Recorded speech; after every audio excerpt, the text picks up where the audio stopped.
Voici le mécanisme de la machine économique en 30 minutes. L'économie est une machine simple. Mais nombreux sont ceux qui ne la comprennent pas ou ne sont pas d'accord. Cela entraîne beaucoup de souffrances économiques superflues. Mon sens de la responsabilité m'incite à partager avec vous mon modèle économique simple, mais pratique. Il est peu conventionnel, mais il m'a aidé à prévoir et à survivre à la crise financière mondiale. Il me rend service depuis plus de 30 ans. Commençons. L'économie semble complexe, mais c'est un mécanisme très simple.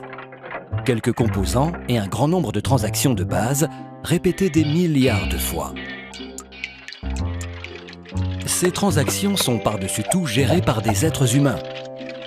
Elles engendrent 3 forces principales qui font tourner l'économie. Premièrement, la croissance de la productivité. Deuxièmement, le cycle des dettes à court terme. Troisièmement, le cycle des dettes à long terme. Examinons ces 3 forces et la manière dont leur interaction crée un bon modèle de suivi des événements économiques que nous pouvons analyser et comprendre. Commençons par la partie la plus simple de l'économie, les transactions. L'économie est tout simplement la somme de toutes les transactions. La notion de transaction est relativement simple. Nous réalisons constamment des transactions. Chaque fois que vous achetez quelque chose, c'est une transaction. Dans chaque transaction, nous avons un acheteur et un vendeur échangeant argent ou crédit contre des produits, services ou biens financiers. Le crédit se dépense exactement comme l'argent. Quand on additionne l'argent et le montant de crédit dépensé, on obtient la somme totale déboursée. C'est le montant total des dépenses qui fait tourner l'économie. Si on divise le montant dépensé par la quantité vendue, on obtient le prix. C'est aussi simple que cela. La transaction est l'unité de base de la machine économique. Tous les cycles et toutes les forces de l'économie sont générés par les transactions. Donc, si nous comprenons les transactions, nous comprenons l'économie. Le marché est constitué de tous les acheteurs et de tous les vendeurs effectuant des transactions pour le même produit. Par exemple, le marché du blé, le marché des voitures, le marché des actions en bourse et autres marchés couvrant des millions d'articles. L'économie consiste en l'ensemble des transactions effectuées sur tous ces marchés. Si on connaît la dépense totale et la quantité totale des ventes sur tous les marchés, on dispose alors de tous les éléments pour comprendre l'économie. C'est aussi simple que cela. Les gens, les entreprises, les banques et les gouvernements, tous effectuent des transactions de cette manière. Ils échangent de l'argent et du crédit contre des produits, des services ou des biens financiers. Le plus grand acheteur et vendeur est le gouvernement avec ses 2 composantes. Un gouvernement central qui encaisse les impôts et dépense de l'argent, et une banque centrale, ce qui le rend différent des autres acheteurs et vendeurs, car il contrôle ainsi la quantité d'argent et de crédit dans l'économie en modifiant les taux d'intérêt et en imprimant des billets de banque. La Banque centrale est donc l'un des plus importants décideurs des flux du crédit. Regardons le crédit de plus près. Il est l'élément le plus important de l'économie et probablement celui que l'on comprend le moins. Le plus important parce que le plus gros est le plus instable. Prêteurs et emprunteurs font du commerce de la même manière que tous les autres acheteurs et vendeurs. Les prêteurs veulent générer plus d'argent à partir de ce qu'ils ont et les emprunteurs veulent acheter quelque chose qui dépasse leurs moyens, une maison, une voiture, ou bien ils souhaitent investir, par exemple, dans la création d'une entreprise. Le crédit aide à la fois les prêteurs et les emprunteurs à obtenir ce qu'ils veulent. Les emprunteurs promettent de rendre la somme empruntée, qu'on appelle le capital, plus un autre montant qu'on appelle l'intérêt. Lorsque les taux d'intérêt sont élevés, les gens empruntent moins, car cela leur coûte cher. Lorsque les taux d'intérêt sont faibles, ils empruntent davantage, car c'est meilleur marché. Lorsque l'emprunteur promet de rembourser et que le prêteur lui fait confiance, le crédit est établi. Il est tout simplement créé par 2 personnes, à partir de rien. Cela paraît simple, mais le crédit est trompeur, car il porte différents noms. Aussitôt que le crédit est formé, il devient une dette. La dette est un actif pour le prêteur et un passif pour l'emprunteur. Par la suite, lorsque l'emprunteur rembourse le prêt plus les intérêts, l'actif et le passif disparaissent et la transaction s'achève. Pourquoi le crédit est-il si important? Lorsque l'emprunteur reçoit la somme empruntée, il peut accroître ses dépenses. N'oublions pas que les dépenses font tourner l'économie, car les dépenses d'une personne constituent le revenu d'une autre. Chaque dollar que vous dépensez est gagné par quelqu'un d'autre, et chaque dollar que vous gagnez a été dépensé par quelqu'un d'autre. Si vous dépensez davantage, quelqu'un d'autre gagne plus d'argent. Si les revenus de quelqu'un augmentent, les prêteurs lui prêtent volontiers de l'argent, car il est considéré comme solvable. Un emprunteur solvable présente deux caractéristiques, la capacité de rembourser et des garanties. Le fait d'avoir un revenu élevé par rapport à la dette garantit la capacité à la rembourser. Si l'emprunteur ne peut pas rembourser, ses biens servent de garantie. Ils peuvent être saisis et vendus. Les prêteurs n'ont donc aucune réticence à lui prêter de l'argent. Des revenus plus élevés permettent des emprunts plus importants. Et ces emprunts permettent de dépenser davantage. Puisque les dépenses de l'un sont les revenus de l'autre, cela permet des emprunts encore plus importants. Ce phénomène de renforcement entraîne la croissance économique et c'est ainsi que commencent les cycles. Dans une transaction, on doit donner quelque chose pour obtenir quelque chose. Et ce qu'on obtient est proportionnel à ce qu'on produit. Avec le temps, on apprend et ces connaissances accumulées nous permettent d'améliorer notre niveau de vie. C'est ce qu'on appelle la croissance de la productivité.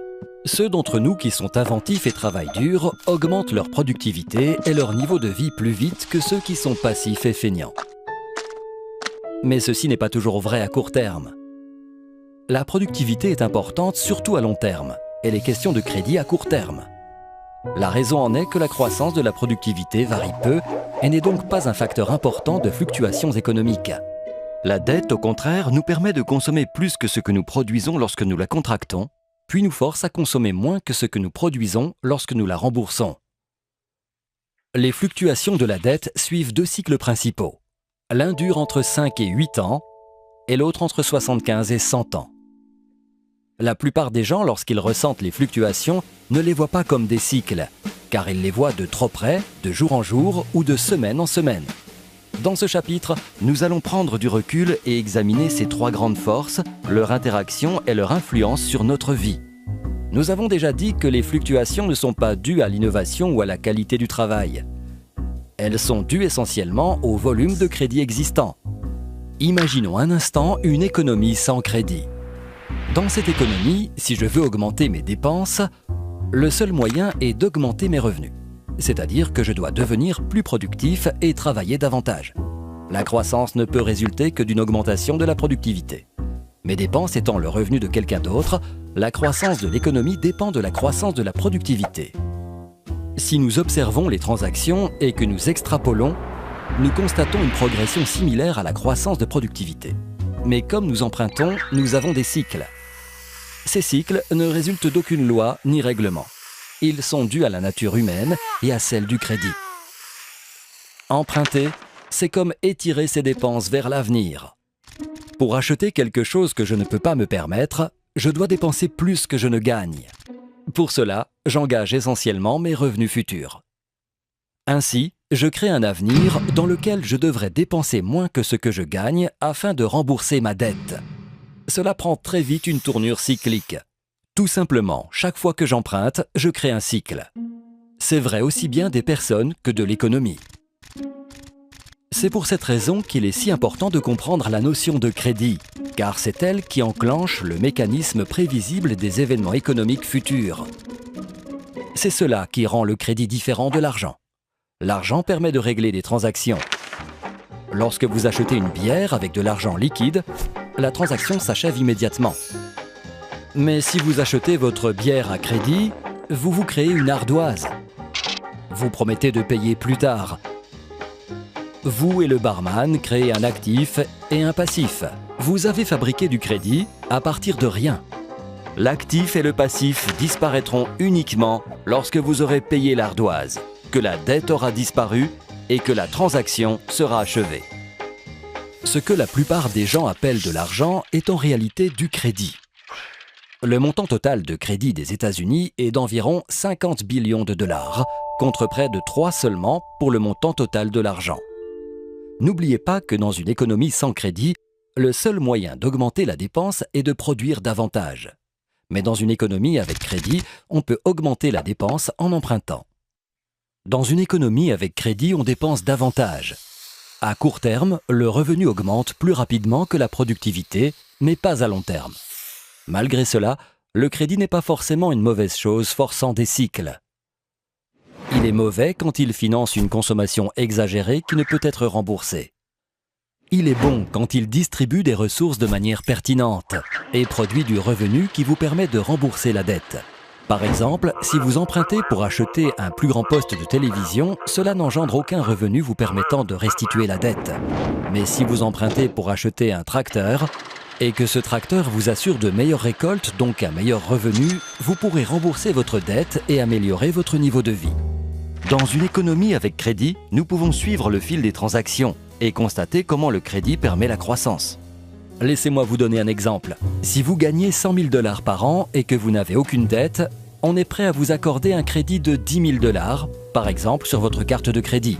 Vous pouvez donc dépenser 110 000 $, même si vous en avez gagné 100 000.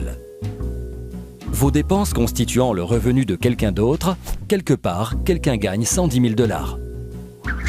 Cette personne gagnant 110 000 $ et n'ayant aucune dette peut emprunter 11 000 $ et peut donc dépenser 121 000 $, même en ayant gagné uniquement 110 000 $. Ces dépenses constituent le revenu de quelqu'un d'autre. Et en suivant le fil des transactions, nous commençons à comprendre le processus d'auto-renforcement.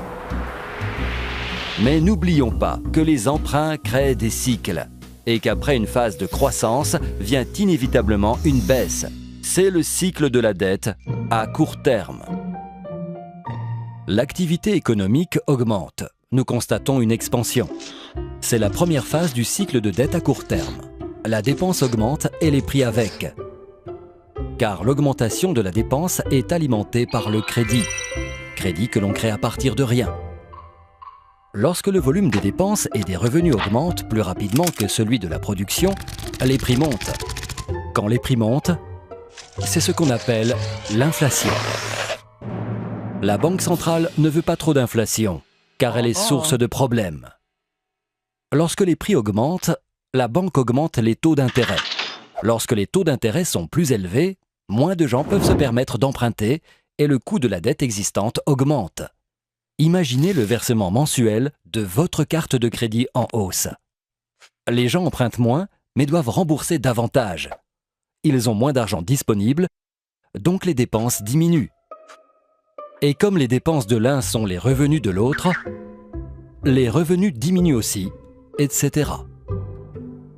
Lorsque les gens dépensent moins, les prix baissent. C'est la déflation. L'activité économique diminue et nous avons une récession. Lorsque la récession devient extrême et que l'inflation n'est plus un problème, la Banque centrale baisse les taux d'intérêt pour relancer le processus. Avec des taux d'intérêt plus bas, le remboursement de la dette est réduit, l'emprunt et la dépense reprennent, et nous avons une nouvelle expansion. Vous voyez bien que l'économie marche comme une machine. Dans le cycle à court terme, la dépense est limitée uniquement par la volonté des prêteurs et emprunteurs à fournir et à recevoir du crédit. Lorsque le crédit est disponible, l'économie est en phase d'expansion. Lorsque le crédit n'est pas disponible, l'économie est en phase de récession. Notez que ce cycle est contrôlé principalement par la Banque centrale. Le cycle de dette à court terme dure entre 5 et 8 ans et se répète constamment. Mais remarquez que le maximum et le minimum de chaque cycle sont caractérisés par une croissance et une dette plus grande que celle du cycle précédent. Pourquoi? Parce que les gens font pression. Nous avons tendance à emprunter et à dépenser davantage plutôt qu'à rembourser nos dettes. C'est dans la nature humaine. Pour cette raison, sur de longues périodes, la dette augmente plus rapidement que le revenu, formant ainsi le cycle de dette à long terme. Malgré l'endettement croissant des gens, les prêteurs leur accordent plus facilement du crédit. Pourquoi? Parce que nous sommes tous convaincus que tout va bien. Les gens se concentrent uniquement sur les événements récents. Et quelles sont les dernières nouvelles? Les revenus ont augmenté, la valeur des biens financiers a augmenté, la bourse est prospère, nous sommes en croissance. L'achat de produits, services ou actifs financiers avec de l'argent emprunté devient rentable. Lorsque cette tendance se généralise, nous appelons cela une bulle. Même si la dette ne fait que croître, le revenu augmente presque aussi rapidement et compense. Le quotient entre la dette et le revenu s'appelle le poids de la dette. Tant que le revenu continue à croître, le poids de la dette reste gérable. Au même moment, la valeur des biens financiers atteint des sommets. Les gens empruntent énormément pour acheter des biens en tant qu'investissement, ce qui fait d'autant plus monter leur prix. Les gens se sentent riches. Même lorsqu'ils accumulent les dettes, l'augmentation du revenu et de la valeur des biens financiers permettent aux emprunteurs de rester solvables encore longtemps. Mais cette situation ne peut pas durer indéfiniment. Un jour, cela cesse. Pendant des décennies, le poids de la dette a augmenté lentement, les remboursements sont devenus plus lourds. À un moment donné, le remboursement de la dette grandit plus vite que le revenu. Les gens sont forcés de réduire la dépense. La dépense de l'un constituant le revenu de l'autre, les revenus commencent à baisser, ce qui rend les gens moins solvables et ralentit les emprunts. Les remboursements de dettes continuent à grossir, ce qui diminue encore plus la dépense. Et le cycle s'inverse. On dépasse le sommet de la dette à long terme. Le poids de la dette est devenu trop lourd. Pour les États-Unis, l'Europe et la plupart des pays, tout ceci est arrivé en 2008. Pour la même raison que c'est arrivé au Japon en 1989 et aux États-Unis en 1929. L'économie rentre en phase de désendettement. Les gens réduisent leurs dépenses. Les revenus diminuent, le crédit disparaît. Les prix des biens financiers s'effondrent, les banques sont aux abois. La bourse s'affole, les tensions sociales augmentent. Et tout le processus reprend en sens inverse. Les revenus diminuent, les remboursements de dettes augmentent. Les emprunteurs sont coincés, ils ne sont plus solvables. Le crédit s'effrite et les emprunteurs ne peuvent plus emprunter assez d'argent pour rembourser leurs dettes. Pour compenser ce manque, les emprunteurs sont forcés de vendre des biens, inondant ainsi le marché en même temps que les dépenses diminuent. C'est alors que la bourse s'écroule. Le marché de l'immobilier et les banques se trouvent en difficulté. Le prix des biens et la valeur des garanties s'effondrent. Les emprunteurs deviennent encore moins solvables. Les gens se sentent pauvres. Le crédit disparaît rapidement. Moins de dépenses, moins de revenus, moins de richesses, moins de crédits, moins d'emprunts, etc. C'est un cercle vicieux. Cela ressemble à une récession, mais la différence est qu'on ne peut pas baisser les taux d'intérêt pour résoudre le problème. En période de récession, on baisse les taux d'intérêt pour stimuler l'emprunt. Mais en période de désendettement, cette démarche est futile, car les taux d'intérêt sont déjà bas, presque à 0%. Et l'effet de stimulation n'existe plus. Les taux d'intérêt des États-Unis étaient à 0% lors du désendettement des années 1930 et à nouveau en 2008. La différence entre la récession et le désendettement est qu'en période de désendettement, le poids de la dette est devenu trop lourd pour les emprunteurs et qu'on ne peut pas les soulager en baissant les taux d'intérêt. Les prêteurs comprennent que les dettes sont trop lourdes pour pouvoir être jamais remboursées. Les emprunteurs ont perdu leur capacité à rembourser et leurs garanties ne valent plus rien. Ils sont handicapés par la dette et ne veulent plus emprunter. Les prêteurs cessent de prêter, les emprunteurs cessent d'emprunter. Pensez à une économie qui n'est plus solvable. Exactement comme un individu. Où en est le désendettement? Le problème est que le poids de la dette est trop lourd et qu'on doit l'alléger. Il existe 4 manières de le faire. Premièrement, les particuliers, les entreprises et les gouvernements réduisent les dépenses. Deuxièmement, on réduit la dette en la restructurant. Troisièmement, on redistribue les richesses des nantis vers les défavorisés. Quatrièmement, la Banque centrale imprime de l'argent. Ces 4 méthodes ont été employées à chaque désendettement de l'histoire moderne. On commence en général par réduire les dépenses. Les particuliers, les entreprises, les banques et même le gouvernement se serrent la ceinture, réduisent les dépenses pour pouvoir rembourser la dette. On appelle cela l'austérité. Si les emprunteurs cessent de contracter de nouvelles dettes et remboursent les anciennes, on pourrait s'attendre à ce que le poids de la dette diminue. Mais en réalité, c'est l'inverse. Si on réduit la dépense et que la dépense de l'un est le revenu de l'autre, les revenus diminuent plus rapidement que le remboursement de la dette, et le poids de la dette devient encore plus lourd. Nous avons déjà vu que ces mesures d'austérité sont déflationnistes et douloureuses. Les entreprises doivent réduire les dépenses, ce qui signifie moins d'emplois, donc plus de chômage. L'étape suivante est l'obligation de réduire la dette. De nombreux emprunteurs sont incapables de rembourser leurs dettes. Et la dette de l'emprunteur constitue l'actif du prêteur.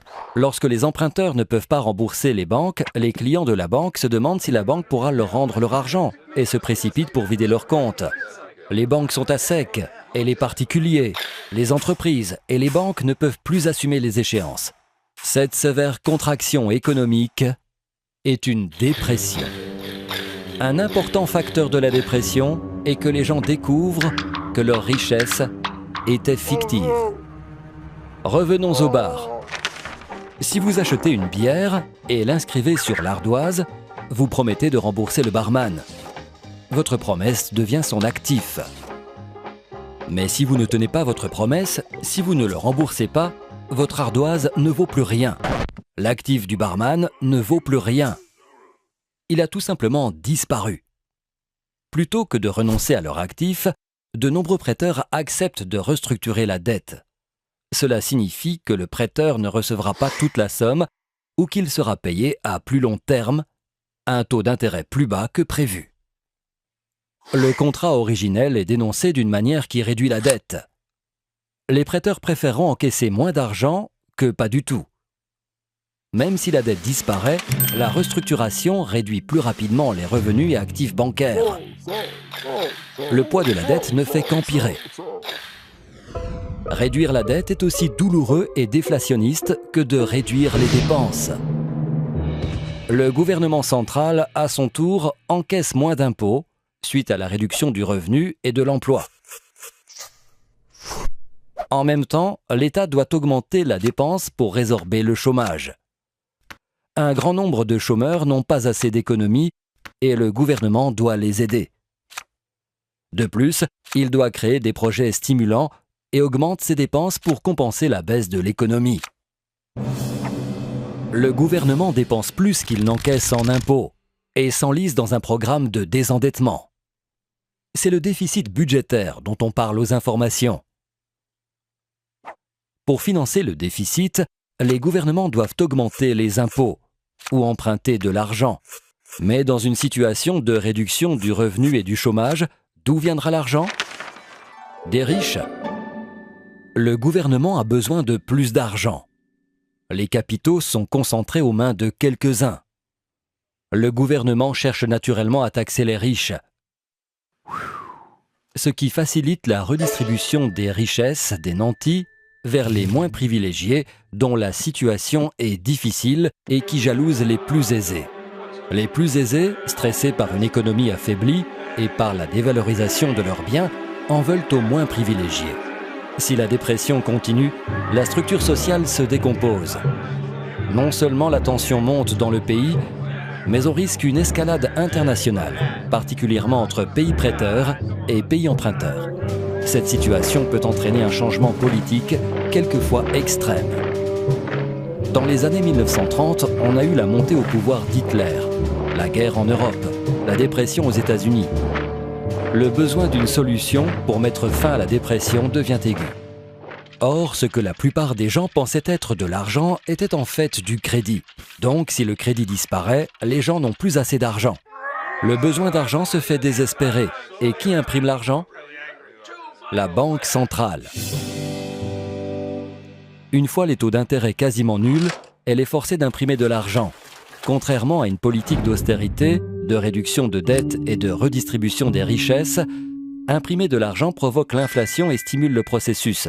Inévitablement, il faut imprimer encore plus d'argent, sans aucune base réelle et s'en servir pour acheter des biens financiers et des emprunts d'État. Comme aux États-Unis au cours de la Grande Dépression ou à nouveau en 2008, quand la Banque centrale américaine, la Réserve fédérale, a imprimé plus de 2 billions de dollars. Les autres banques centrales qui le pouvaient ont aussi imprimé de l'argent. En achetant des biens financiers avec cet argent, elles ont fait monter les prix des biens qui permettent aux gens d'obtenir du crédit. Mais ceci n'est utile qu'à ceux qui possèdent des biens financiers. Le fait est que la Banque centrale peut imprimer de l'argent, mais elle ne peut acheter que des biens financiers. Le gouvernement central, par contre, peut acheter des biens et des services et mettre de l'argent entre les mains des particuliers, mais il ne peut pas imprimer d'argent. Donc, pour stimuler l'économie, les deux doivent coopérer. La Banque centrale achète les bons de l'État et prête ainsi de l'argent au gouvernement, ce qui lui permet d'être en déficit, d'augmenter les dépenses, de continuer à acquérir des biens et des services par le biais de programmes de stimulation et de payer des allocations aux chômeurs. Les revenus individuels et la dette du gouvernement augmentent, mais ceci diminue le poids total de la dette sur l'économie. Ces actions sont risquées. Les décideurs doivent trouver un équilibre entre les 4 éléments du poids de la dette. On doit équilibrer déflation et inflation pour maintenir un certain équilibre. Si on le fait correctement, le désendettement peut être harmonieux. Ce processus peut être complètement raté ou parfaitement harmonieux. Comment un désendettement peut-il être harmonieux? Même s'il s'agit d'une situation difficile, lui apporter une solution optimale relève du génie. Bien plus que les excès d'une phase d'endettement mal équilibrée. Dans un désendettement harmonieux, la dette se réduit proportionnellement aux revenus, la croissance économique réelle est positive et l'inflation n'est plus un problème. Elle résulte d'un bon équilibre. Cet équilibre requiert un certain cocktail d'austérité, de réduction de la dette, de transfert des richesses et d'impression de billets de banque, maintenant la stabilité économique et sociale. Les gens se demandent si imprimer de l'argent cause l'inflation. Cela n'arrivera pas si l'inflation compense la perte de crédit. N'oubliez pas que tout repose sur la dépense. Un dollar dépensé sous forme d'argent a le même effet sur les prix qu'un dollar dépensé à crédit. En imprimant de l'argent, la Banque centrale compense la disparition du crédit par un accroissement du volume d'argent. Pour inverser la vapeur, la Banque centrale doit non seulement encourager la croissance du revenu, mais aussi veiller à ce que le taux de croissance du revenu soit plus élevé que le taux d'intérêt sur la dette accumulée. Que signifie tout cela? Tout simplement que le revenu doit croître plus rapidement que la dette. Par exemple, supposons un pays en cours de désendettement ou avec un rapport dette-revenu de 100%. Cela signifie que la dette est égale au total du revenu de tout le pays en un an. Supposons un taux d'intérêt de 2% sur cette dette. Si la dette augmente à un taux de 2% et le revenu à un taux de 1% seulement, on ne peut jamais réduire le poids de la dette. On doit imprimer assez d'argent pour que le taux de croissance du revenu dépasse le taux d'intérêt. Cependant, on dépasse rapidement les bornes car imprimer de l'argent est une solution facile que les gens préfèrent à d'autres mesures. Le secret est d'éviter d'en imprimer trop et d'entraîner ainsi une inflation inacceptable comme l'Allemagne l'a fait dans les années 1920. Si les décideurs trouvent un équilibre correct, le désendettement se passe bien. La croissance est lente, mais le poids de la dette diminue et le désendettement est réussi. Lorsque le revenu commence à augmenter, les emprunteurs semblent plus solvables. Dans cette situation, les prêteurs acceptent à nouveau de prêter de l'argent. Le poids de la dette commence enfin à diminuer. Lorsqu'ils peuvent emprunter, les gens dépensent davantage. L'économie se développe à nouveau, entrant ainsi dans la phase de reflation du cycle de dette à long terme. Le processus de désendettement peut être terrible s'il est mal effectué. S'il est bien conduit, il peut finalement régler le problème. Il faut compter un peu plus de 10 ans pour éliminer le poids de la dette et redémarrer l'activité économique. C'est pour cela qu'on parle de décennies perdues. Évidemment, l'économie est un peu plus complexe que ce modèle ne le suggère. La superposition du cycle de dette à court terme sur le cycle de dette à long terme L'appui de ces deux cycles sur la courbe de croissance de la productivité nous permet de bien comprendre où nous sommes, où nous étions et où nous allons. En conclusion, je vous recommande 3 règles de conduite à adopter. Premièrement, ne laissez pas votre dette grandir plus vite que vos revenus, car le poids de la dette finira par vous écraser. Deuxièmement, ne laissez pas le revenu grandir plus vite que la productivité, car vous ne serez plus compétitif. Et troisièmement, faites de votre mieux pour augmenter votre productivité, car à long terme, c'est ce qui compte le plus. Ces conseils simples s'appliquent aussi bien aux particuliers qu'aux décideurs. Vous n'avez pas d'idée à quel point la plupart des gens, y compris les décideurs, ne font pas assez attention à ces éléments. Ce modèle m'a toujours rendu service et j'espère qu'il vous aidera aussi. Merci.